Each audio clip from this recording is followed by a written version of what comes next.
Olá a todos, estamos aqui para mais uma aula de Química e hoje nosso assunto é regra do octeto e formação de íons. A regra do octeto ela surgiu para explicar eventos que ocorrem com alguns átomos. Para entendermos a regra do octeto, nós temos que pensar em um grupo de elementos químicos que nós chamamos de gases nobres. Um exemplo desses gases nobres é o neônio.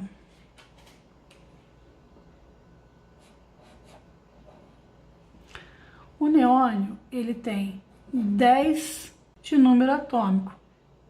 Se nós pensarmos em um átomo em seu estado fundamental, se ele tem 10 de número atômico, ele também tem 10 elétrons.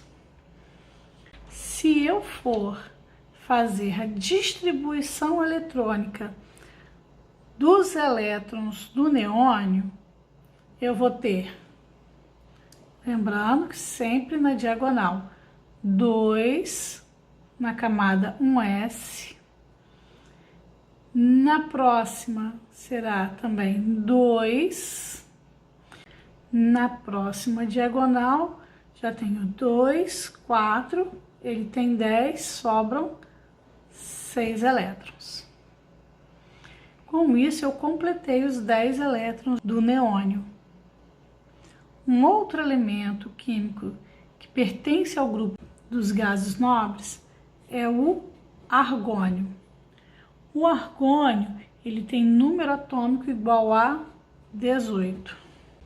Se nós formos fazer a distribuição eletrônica do argônio, nós vamos ter primeira diagonal 2, segunda diagonal 2, na terceira diagonal 6, aqui eu já tenho 10, com 2, 12, quarta diagonal agora, se eu tenho 12 para 18, faltam 6.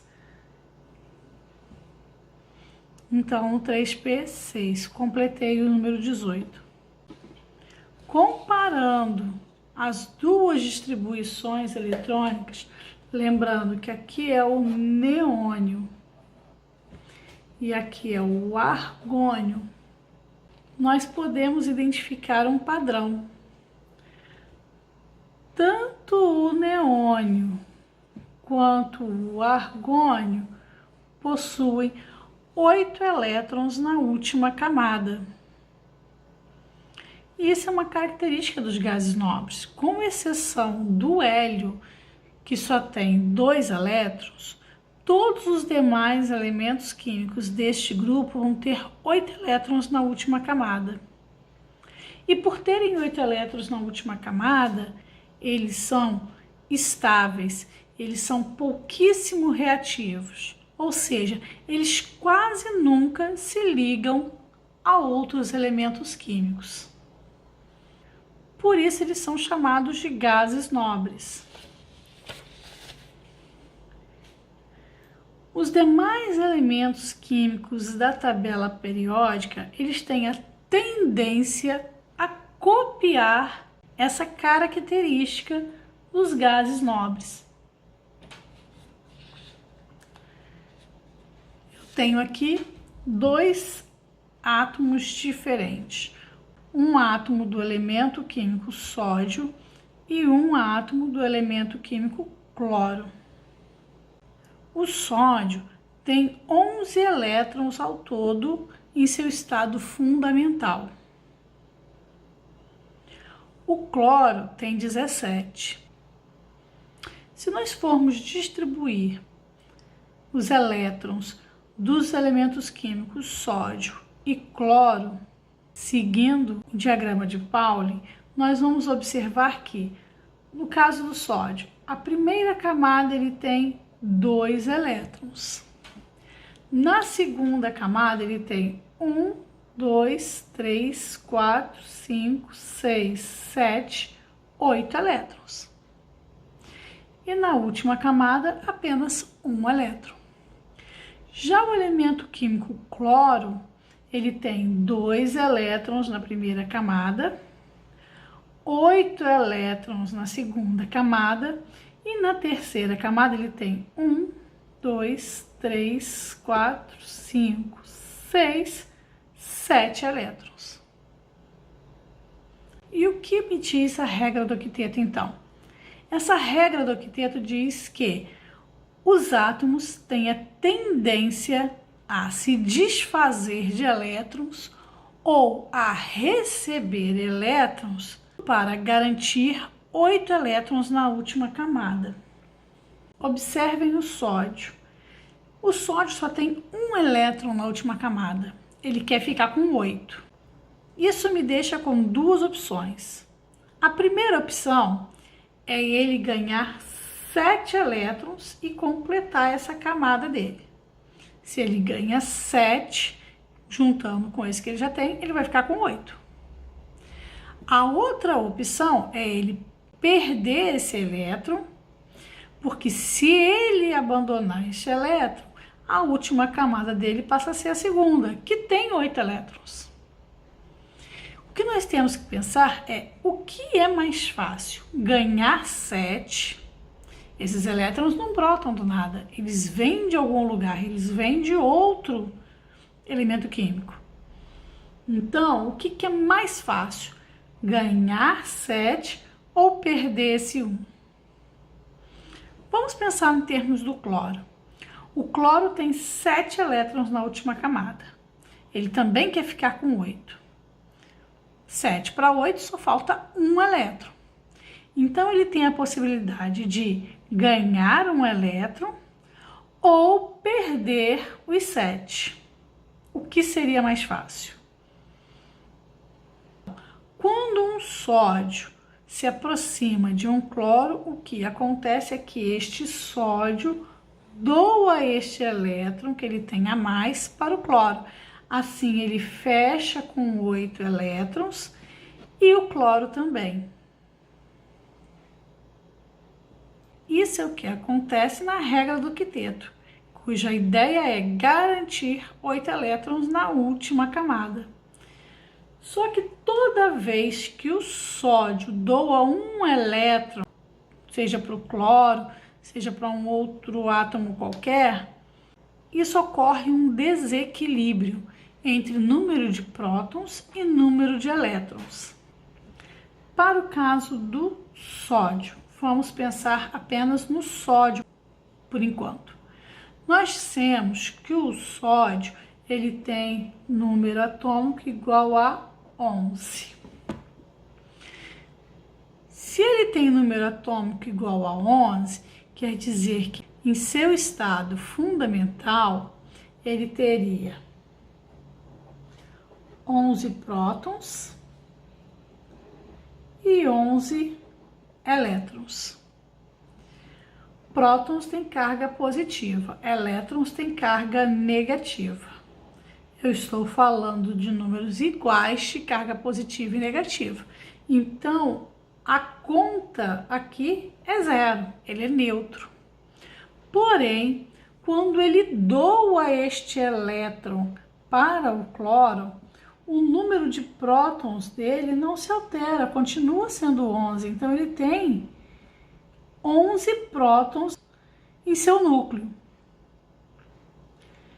Já o número de elétrons, ele perdeu 1. Ele tinha 11, se ele perde 1, ele fica com 10 elétrons. E a carga do elétron é negativa. Realizando esta conta, nós podemos observar que a carga que ele adquire é de mais 1. Então, o sódio, quando perde um elétron, ele passa a adquirir uma carga de mais 1. Ele não é mais neutro. Com isso, ele se torna um íon. Íons são átomos que possuem carga. Quando a carga é positiva, nós chamamos de cátion.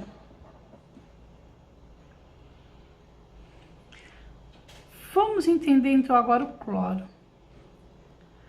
O cloro, ele tem um número atômico igual a 17.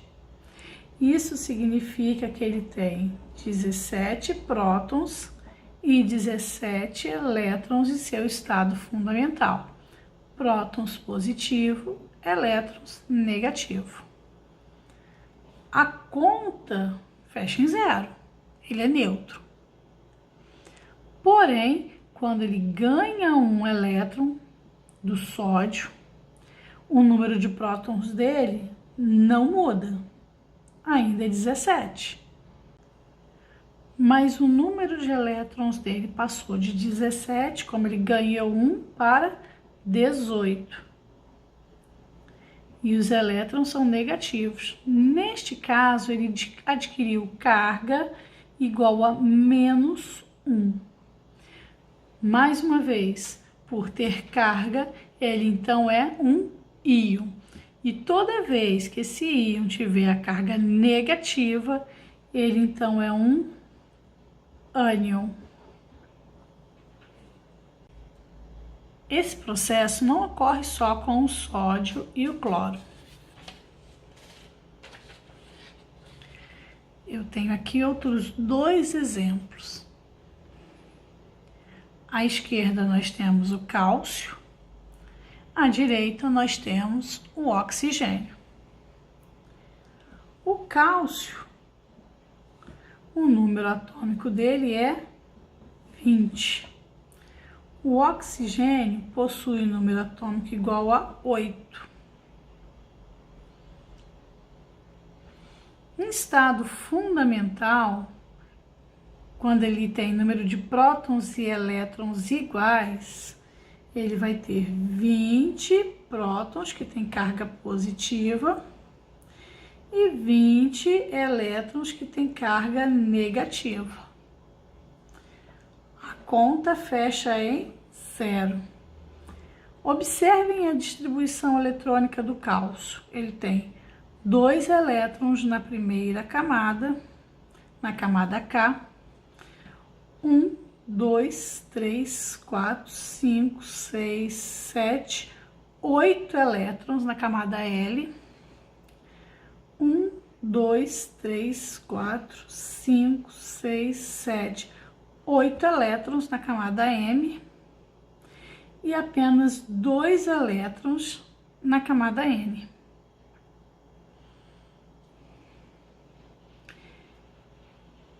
Mais uma vez, ele prefere fechar em 8.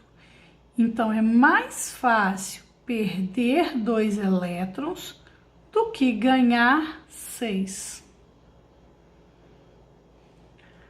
No caso do oxigênio, ele tem número atômico 8, então ele tem 8 prótons, cuja carga é positiva, 8 elétrons, cuja carga é negativa, e a conta também fecha em zero.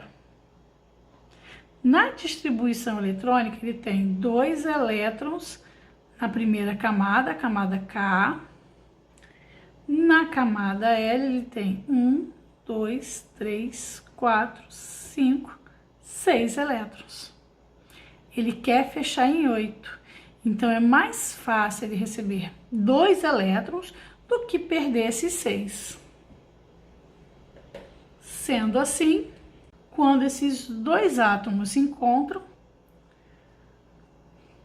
este oxigênio atrai para ele os 2 elétrons da última camada do cálcio.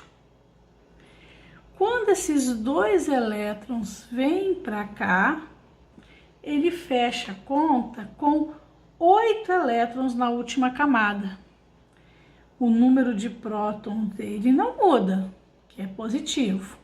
Para quem tinha 8 elétrons na última camada, juntando esses 2, ele vai ficar então com 10 elétrons, que tem carga negativa. Então, ele passa a adquirir uma carga de menos 2 quando ele se torna um íon. E o cálcio, que mantém os 20 prótons em seu núcleo, Quando ele perde 2 elétrons, ele passa a 18 elétrons, que tem carga negativa. Com isso, a conta fecha em mais 2. Essa é a carga que ele adquire ao virar um íon. Para representar estes íons, nós temos, vamos voltar ao sódio e ao cloro. Quando eu represento um elemento químico neutro, eu simplesmente escrevo o símbolo do elemento químico, o número atômico dele embaixo e a massa em cima. Nós já vimos que pode ser tanto de um lado quanto do outro. Então, eu tenho aqui o sódio, o cloro,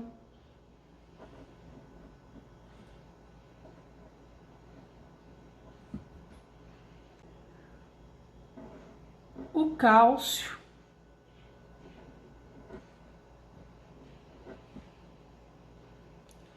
e o oxigênio.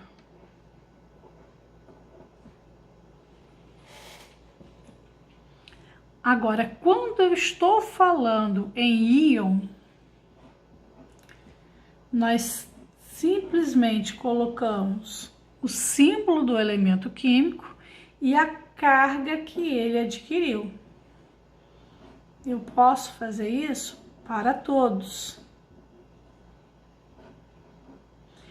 Esta carga pode ser tanto apresentada em formas de sinal e número, quanto em forma de sinais apenas.